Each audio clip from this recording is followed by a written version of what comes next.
Welcome back student स्वागत करुच्ची Bharti classes को मु आपण मानकर सागर सर नवम श्रेणी पिला मानकर साहित्य बहिर प्रथम विषय जार नाम होची कहा मुख अनाई बंचिबी ये विषयटा को आज मैंने कम्प्लीटली से आरंभ शेष पर्यंत बुझाइबा चेष्टा करबा याकू लिखिछंती भक्त चरण दास हैला तो विषयटा को भल भाव बुझे पिला माने कहीं आमको सरलार्थ हो किंबा लॉन्ग क्वेश्चन हो लिखिबारे आमको बहुत सहायता करिवो। तो चलतु स्टार्ट करवा। जदि चैनल नुआ अच्छा चैनल को सब्सक्राइब करें पाखरे थिबा बेल आइकन को क्लिक करके ऑल नोटिफिकेशन बटन रे मध्य क्लिक करने जहाँफल प्रत्येक नुआ वीडियो नोटिफिकेशन पाइपर। तो चलतु प्रथम ही स्टार्ट करवा। तो देखो कवितार सार कथा को प्रथम बुझा। श्रीकृष्ण गोपपुर छाड़ी मथुरा नगरी यात्रा करुथिबा संवाद शुणिबा मात्रे माता यशोदांक अंतरात्मा सिहरी उठी। श्रीकृष्ण कौटू छाड़ी कौटिकी जाते गोपपुर छाड़ी से मथुरा को जाते। तो यही संवाद जितेबले माता यशोदा शुणुंट अंतरात्मा सिहरी उठुची। कृष्ण को मुहूर्ते छाड़ी बंचिबा तांको पई जे असह्य जंत्रणादायक हेबो यह से अनुभव करिसेंती काहेकि से पिला बेलू ताको लालन पालन करिसेंती।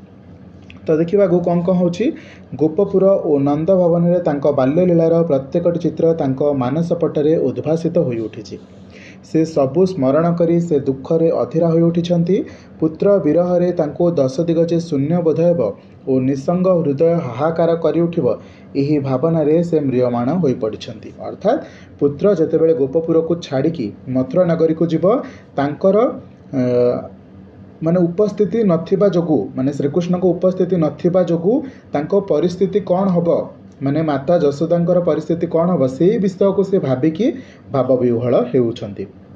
बुझाउछि वृद्धा काल रे एकमात्र सहाय तांको नयन पितुल को छाड़ी से किपरि धैर्य धरी रही परिबे एही चिंतारे से अथय होई उठिछंती। अंतरर समस्त आकुलता आखिर लुह होई बोही पड़िछि। क्रंदनरता माँ बा माता यशोदा व्यथित प्राणरे पुत्रर गुण बाहुनी निजको धिक्कार करिसेंती। कौन कौन गुण को बाहुनी छंती कौन कौन माने बाल्यकाल श्रीकृष्ण ये कर जाइछंती एवं आगो को केमती से सब जिनस हैरान हो पारती ये सब जिनस को भाविकी मन पकई पकई बाहुनी बाहुनी कांदुछंती माता यशोदा। तो देखिबा आगो कौन कौन है। स्नेहमयी जननी यशोदा शिशुपुत्र कृष्ण लालन पालन स्वहस्ते सजत्ने संपादन करुथिले। तांको शरीर रे कस्तूरी कुंकुम अगुरु और चंदन आदि लेपन करुथिबा समय तंद्रालसरे श्रीकृष्ण आखि मुदी होई आसुथिला। आखिरे कज्जल लगाई सेजरे सुआई पकाउथिले से। ज्योत्स्ना विधौत रात्रि रे आकाश को चाही चंद्रधरी आनीदेवा कृष्ण नंदराजा निकटरे अली मध्य करुथिले। ज्योत्स्ना विधौत पिला माने कौन ज्योत्स्ना बा जो जह्नर किरण को से भली आकार को वर्णना करा जायछि। जह्नर किरणर जो रात्रि से ही समय रे आकाश को चाहिए किए चंद्र मागुछंती ना श्रीकृष्ण मागुछंती जह्नटी को आनिके दवा पई कहा को मागुछंती ना नंद राजा को मागुछंती। अझट होई धूली रे गड़ी जाउथिले। माँ यशोदा तांको देहरु धूली झाड़ी दे स्नेहालिंगन रे कोड़े नेउथिले। जेतेबेले श्रीकृष्ण को कौन जिनस मिलू नथिला सेतेबेले से अझट होउथिले। अझट हेबा समय से धूली रे माने बाली रे गड़ुथिले। तो सही समय माता यशोदा तांको सेठु उठेकी आनिकी तांको देहरु धूली झाड़ी दउथिले एवं स्नेह रे आलिंगन करिकी कोळे नेउथिले मध्य। सजत्न रे शिशुकृष्ण घन कृष्ण केश विन्यास करी जुड़ा रे फूल मंडी कान रे कुंडल पिंधाई सजाई देउथिले माता यशोदा। कृष्ण शैशव माने कौन पिला माने पिला बेलर से सुख स्मृति भरा घटना मान स्मरण करी यशोदा चक्षु लोतकाप्लुत हो उठुला। माने से जहाँ जहाँ छोट बेलू श्रीकृष्ण को लालन पालन कर आसी से सब जिनस बर्तमान पुलकित हो उठुची। नेक्स्ट कौन हो किशोर कृष्ण गोपाल बालक मान गोचारण निमंते वन को जाउथिले। पुत्रर अनुपस्थित रे माँ यशोदा एकाकी नंद भवन में व्यस्त हो उठुथिले। अहेतुक भय और आशंकार सिहरी उठुथिले। मुहूर्ते पाखरु अंतर हेबा जाए हेबा जहाँ पाई असह्य होउथिला ताकू मथुरा को पठाई से बा किपरि निश्चिंत रे रही पारिबे। अर्थात माता यशोदा तांको शिशुपुत्र को बा कृष्ण को कौन सी समय गोटे मुहूर्त भी छाड़ी रहा पसंद करुनथिले। एबे से ही श्रीकृष्ण को से जितेबाला मथुरा को पठेबे सबुदिन एकेला केमिति रहिबे से विषय को से भाविकी କ'ଣ ଚିନ୍ତିତ ଅଛନ୍ତି। ତାଙ୍କ ବିରହରେ ମାନେ କ'ଣ, ତାଙ୍କ ଅନୁପସ୍ଥିତିରେ ପ୍ରାଣ ଧାରଣ କରିବା ଯେ ଅସମ୍ଭବ ହୋଇଉଠିବ ଏହା ମଧ୍ୟ ସେ ଭାବିପାରୁଛନ୍ତି। ଏହି ଚିନ୍ତାରେ ଭାରାକ୍ରାନ୍ତ ହୋଇପଡ଼ିଛନ୍ତି ମାତା ଯଶୋଦା। ନେକ୍ସଟ ଯିବା। ସାଧାରଣତଃ ମା ସଦାବେଳେ ସନ୍ତାନର ମନ ଜାଣି ତା ପାଇଁ ରୁଚିକର ଖାଦ୍ୟ ପଦାର୍ଥ ସଜାଡ଼ି ରଖିଥାଏ। କ୍ଷୀର, ସର, ରାବିଡ଼ି ପରି ସୁସ୍ୱାଦୁ ମିଷ୍ଟାନ୍ନ ପଦାର୍ଥ ଶ୍ରୀକୃଷ୍ଣଙ୍କ ପାଇଁ ରୁଚିକର ନଥିଲା। ଯେତେ ଆଦରରେ ଖୁଆଇ ଦେଲେ ମଧ୍ୟ ସେ ସବୁକୁ କୃଷ୍ଣ ଥୁ ଥୁ କରି ଫିଙ୍ଗୁଥିଲେ।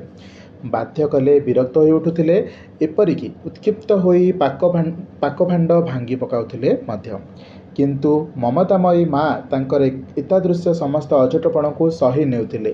ପୁଅର ସମସ୍ତ ଜିଦ୍ ଓ ଦୁଷ୍ଟାମିକୁ ହୁଏତ ସେ ପ୍ରକାରାନ୍ତରେ ଉପଭୋଗ କରୁଥିଲେ।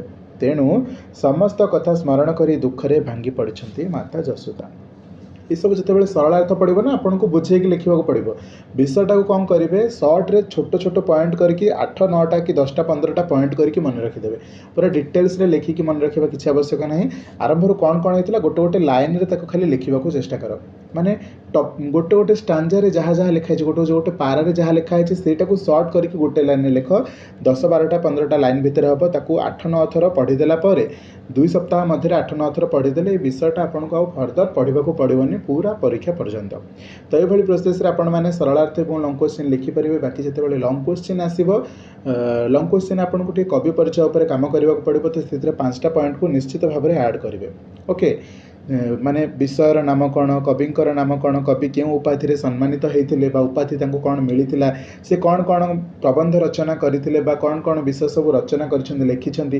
ଏଇ ଯେଉଁ ବିଷୟଟା ଆମେ ପର୍ଟିକୁଲାରଲି ପଢ଼ୁଛେ ସେଇଟା କେଉଁଠୁ ସଂଗ୍ରହ କରାଯାଇଛି। এই 5ଟା ପଏଣ୍ଟକୁ ଯଦି ଆପଣ କଭର କରୁଛନ୍ତି କବି ପରିଚୟ ଭିତରେ, ଷ୍ଟେପ୍ ମାର୍କିଂ ହିସାବରେ କବି ପରିଚୟରେ ଆପଣଙ୍କର 1 ମାର୍କ ମଧ୍ୟ କଟିବନି। ବାକି ବିଷୟର ସାରାଂଶ ଆପଣଙ୍କୁ ମୁଁ ଭଲ ଭାବରେ ବୁଝାଉଛି, ସେସବୁ ଆପଣମାନେ ଅତି ସହଜରେ ଲେଖିପାରିବେ। ଓକେ, ତ ଚାଲନ୍ତୁ ନେକ୍ସଟ କ'ଣ ହେଇଛି ଦେଖିବା। କ'ଣ କହୁଛନ୍ତି ମାତା ଯଶୋଦା ତାଙ୍କ ପୁତ୍ର ଶ୍ରୀକୃଷ୍ଣଙ୍କ ପାଇଁ। ଶୈଶବରେ କୃଷ୍ଣ ଭୀଷଣ ଭୟାଳୁ ଥିଲେ, ଅର୍ଥାତ୍ ଡରି ଯାଉଥିଲେ। ଏପରିକି ନିଜ ଛାଇକୁ ଦେଖି ଭୟରେ ମାଙ୍କ ପଣତ ଉହାଡ଼ରେ ମଧ୍ୟ ମୁହଁ ଲୁଚାଇ ପକାଉଥିଲେ। ଅର୍ଥାତ୍ ଶ୍ରୀକୃଷ୍ଣ ଏତେ ଭୟାଳୁ ଥିଲେ କି ନିଜ ଛାଇକି ଦେଖିକି ବି ଡରୁଥିଲେ। ଅନ୍ଧାର ଘରକୁ ଚାହିଁ ଭୟରେ ଶିହରି ଉଠୁଥିଲେ ସେ। କୃଷ୍ଣଙ୍କ ଶରୀର ଏପରି ଦୁର୍ବଳ ଥିଲା ଯେ ପାହାଚ ଚଢ଼ିବା ତାଙ୍କ ପାଇଁ କଷ୍ଟକର ମଧ୍ୟ ଥିଲା। ଅର୍ଥାତ୍ କୃଷ୍ଣ ବାଲ୍ୟ ସମୟରେ ଦୁର୍ବଳ ଥିଲେ, ପାହାଚ ସାମାନ୍ୟ ଚଢ଼ିଲା ବେଳକୁ ମଧ୍ୟ ଖସି ପଡ଼ୁଥିଲେ। ତେଣୁ ମା ତାଙ୍କ ନିମନ୍ତେ ବ୍ୟସ୍ତ ହୋଇପଡ଼ୁଥିଲେ। ଏପରି ଦୁର୍ବଳ ଶରୀର ନେଇ ମଥୁରା ରାଜପୁରୀର ସୁବିଶାଳ ହସ୍ତୀମାନଙ୍କ ଗର୍ଜନ ଓ ମହାବଳୀ ଅଶ୍ୱାଦୀଙ୍କ ରେଷାରବ ଶୁଣିଲେ ତାଙ୍କ ଅବସ୍ଥା ଯେ କ'ଣ ହେବ, ଏହି ଚିନ୍ତାରେ ମାତା ଆତଙ୍କିତ ହୋଇପଡ଼ିଛନ୍ତି।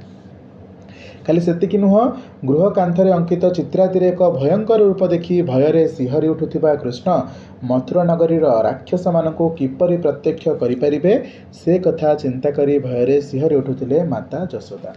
ବୁଝିହେଲା। ସାରା ଦିନ ଖେଳ କୌତୁକରେ ମାତି କ୍ଳାନ୍ତ ହୋଇ କୃଷ୍ଣ ରାତ୍ରି କାଳରେ ମା କୋଳରେ ନିଦ୍ରା ଯାଉଥିଲେ। ବେଳେବେଳେ କୌଣସି ଭୟଙ୍କର ସ୍ୱପ୍ନ ଦେଖି ଚମକି ଉଠୁଥିଲେ ମାତା ଯଶୋଦା। ତାଙ୍କୁ ପୁନରାୟ କଣ୍ଠଲଗ୍ନ କରି ଶୁଆଇ ପକାଉଥିଲେ। ସେ ସମସ୍ତ କଥା ସ୍ମରଣ କରି ପୁତ୍ର ବିରହରେ କିପରି ସମୟ କାଟିବେ, ସେହି ଚିନ୍ତାରେ ବ୍ୟତିବ୍ୟସ୍ତ ହୋଇପଡ଼ିଛନ୍ତି ମାତା ଯଶୋଦା। ସର୍ବୋପରି ମାତୃ ହୃଦୟରେ ବାତ୍ସଲ୍ୟ ମମତା କବି କଳ୍ପନାରେ ଜୀବନ୍ତ ଓ ପ୍ରାଣସ୍ପର୍ଶୀ ହୋଇଉଠିଛି। ଅର୍ଥାତ୍ କବି କେଉଁଭଳି ଭାବରେ ଏ ବିଷୟକୁ ବୁଝେଇଛନ୍ତି, କେତେ ସୁନ୍ଦର ଶବ୍ଦ ବ୍ୟବହାର କରିକି, ଆଉ ଏହି ରଚନାକୁ ବା ଏହି କାହାଣୀକୁ ଏକ କଳ୍ପନାରୁ ଜୀବନ ସୃଷ୍ଟି କରିକି ଜୀବନ୍ତ କରିଦେଇଛନ୍ତି ଏହି ବିଷୟକୁ। ଏ ବିଷୟରେ ହିଁ କୁହାଯାଉଛି। ଆଶା କରୁଛି ଆପଣମାନେ ସବୁ ପଏଣ୍ଟ ଗୁଡ଼ିକ ଭଲ ଭାବରେ ମନେ ରଖିପାରିଥିବେ। ଫିର୍ ବି ତ ଯେହେତୁ ମାନେ ସଡନ୍ଲି ଗୋଟେ ନୂଆ ବିଷୟ ପଢ଼ୁଛନ୍ତି, ସବୁ ଜିନିଷ ମନେ ରହିବନି ମୁଁ ସିଓର।